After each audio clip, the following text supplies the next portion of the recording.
Hey, how's it going, everyone? It's Dyken signing in here, and today we are talking about every mechanic you pretty much need to know within Genshin Impact. We're going to go everything from the combat system, the quest system, gear systems, and all that good stuff. So let's go ahead and jump right into it. First thing is first, I want to talk about the combat system. The combat system in this game has three basic parts. There's the basic attacks, there's hold attacks, and then there's ultimates. So most base attacks can do up to like 5 hits. Hold attacks typically take stamina for your characters to use, and ultimate attacks are done once you get enough elemental points you can use your ultimate.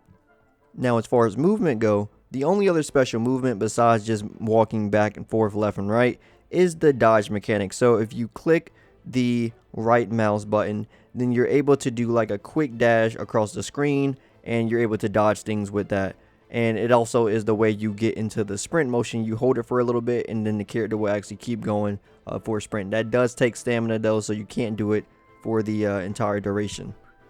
Now, another important part about the combat in this game is how elements react to each other. So here is an elemental chart done by Sunmelt. I'll put a link in the description below to their information so you can check out all the cool things that they do as far as graphic work. So thank you to them for making this easy to read chart right here. So as you can see, there are different things that different elements interact with. Swirl interacts with all the elements, and it absorbs them and then spreads it in a large area. So if you do wind tornado, then you can get fire tornado, water tornado, ice tornado, lightning tornado. Pretty cool stuff. There is the nature one. If it goes with pyro, then you can burn the target. And then there's the circle right here. So if electricity goes with fire, then you get overload, which is AoE pyro damage. If it goes with ice, which is one of my favorites, you actually get superconduct. This actually lowers the target's defense. Then with water, you get ongoing electric damage, so that's damage over time with electro charge.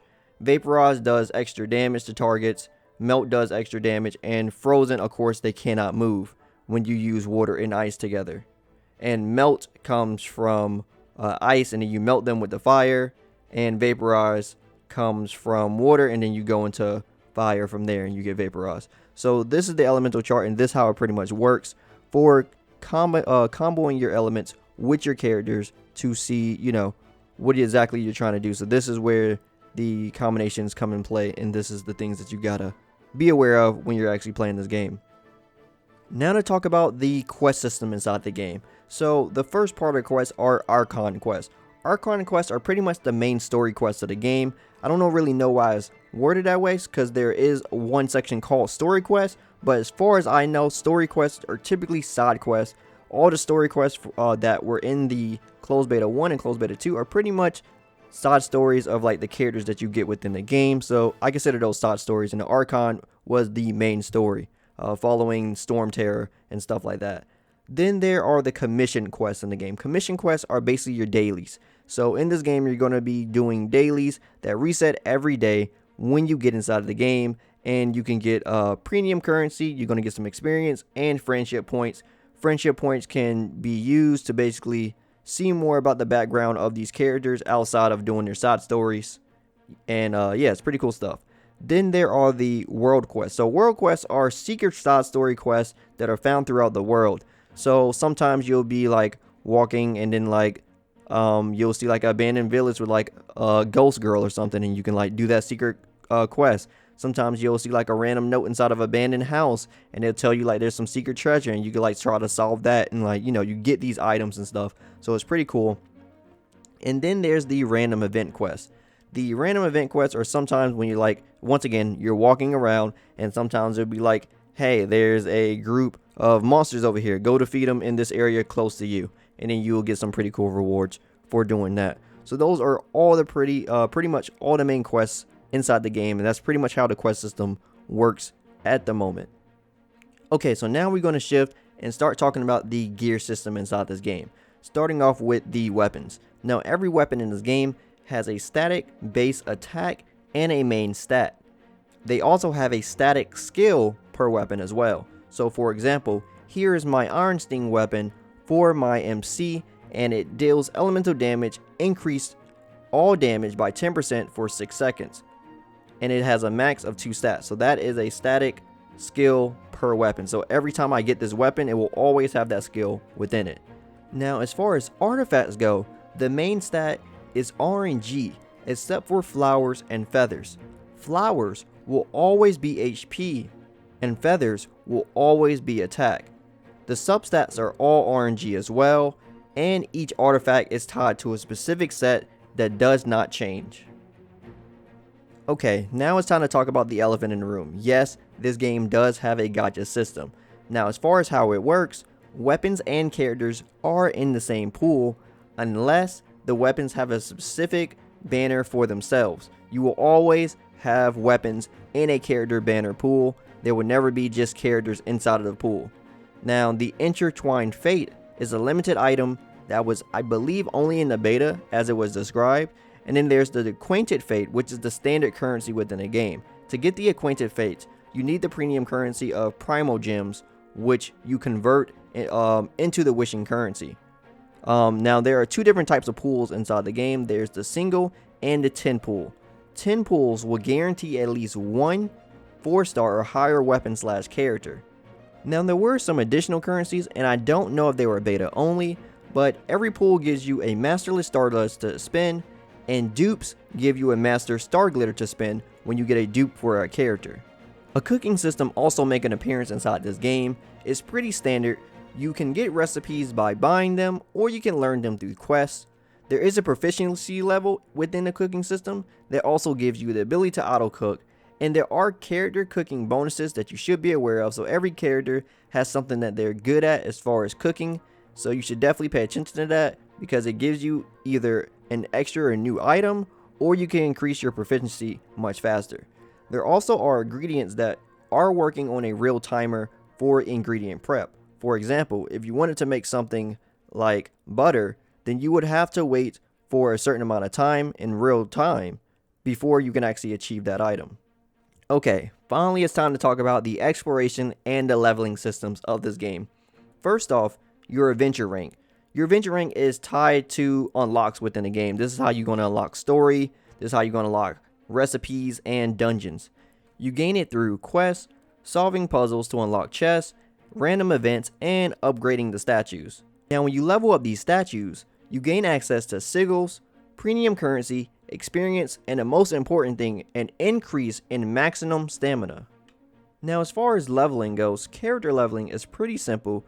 You use experience tickets to level up your characters, and after that you have to ascend them to the next bracket. So once you get to level 20, then you have to ascend them between 20 to 40, and then you have to ascend again. The main way to get this ascended material is to do these specific dungeons, and these dungeons change on a daily. So every day they will change as far as what they will actually have within them, as far as what you would need. So it's basically a system in check just to make sure that you're playing daily so you don't miss out on the things you need for a character for that day. Now, moving on to gear leveling, you can upgrade your weapons through specific enhancing material that is just for weapons. Now, the ascension process after you reach a certain level will increase the main stat and the substat at certain levels. And you can also refine these weapons. For refining, you will actually increase the weapon skill stats. Now, when you're upgrading artifacts, you only increase the main stat, and extra RNG substats are added at specific levels. Once again, the specific material that you'll need for these weapons and artifacts are within certain dungeons, and these dungeons will change what they have in them on a daily. So it's a way to make sure that you're playing every day so you don't miss out on the materials that you need for that specific weapon or artifact. More about character upgrading, you can also upgrade their talents and constellations. For talents, that usually include their basic skill, their E-skill, and their ultimates, along with some passive buffs. You can unlock more talents for your characters by upgrading them to the next ascension level, which essentially is basically an uncap. The way to upgrade your talents is through talent level up materials, which is also found in dungeons. And the last way to upgrade your characters is through constellation. Constellation is a way for you to alter the way your character skills work. This could also include just some basic level skill increases and duration buffs. Now, this is actually where getting dupes of characters come in handy. Through getting dupes, you actually get the activate talent material, which is used for upgrading the next level of the constellation. Alright, so next thing to explain is the Spiral Abyss. The Spiral Abyss is a monthly tower with rewards for each completed floor. And there are also moon bounty rewards for those who complete a certain amount of floors. To make things a bit more interesting, every floor has a new Blessing of the Abyssal Moon, which shakes up the meta of who you would bring. To complicate things even more, each floor has a ley line disorder, which increases damage of certain members and element combo types. To make things even more interesting, some floors will even come with different elements as far as the ground. For example, one floor I was on was a complete water stage to mix things up. After each floor to Spiral Abyss, you will be given an RNG buff for every floor of each chamber. Also, there are restrictions to switching before combat, and no use of items also apply in here. Each chamber consists of 5 floors to conquer, each increasing in difficulty. And the last system is an exploration system. Now this is a system that allows you to have characters go out on explorations, and they can actually bring materials back. Now this is also on a real timer, so whenever you do it, you will make a character leave your party and they can't be used for a certain specific time. To give an example, I went and I made a character go get some ore, and it took about 8 hours for them to come back, so I couldn't use them within that 8 hours. And that's pretty much it for all the systems within Genshin Impact at the moment. This was just a general idea so you guys can understand exactly what this game may have to offer when it fully comes out. Now, of course, the game was still in beta. I played beta 1 and 2, so the game is still drastically changing, so I'm pretty sure we're going to see even more systems implemented later on. Anyway, if you like anything I had to say, drop me a like, I greatly appreciate it. And if you want to hear more from me, follow me on my socials. Also, don't forget to subscribe and turn on notifications so you know when the next video goes live. As always, my name is Dyken, and I'll see y'all next time. Signing out.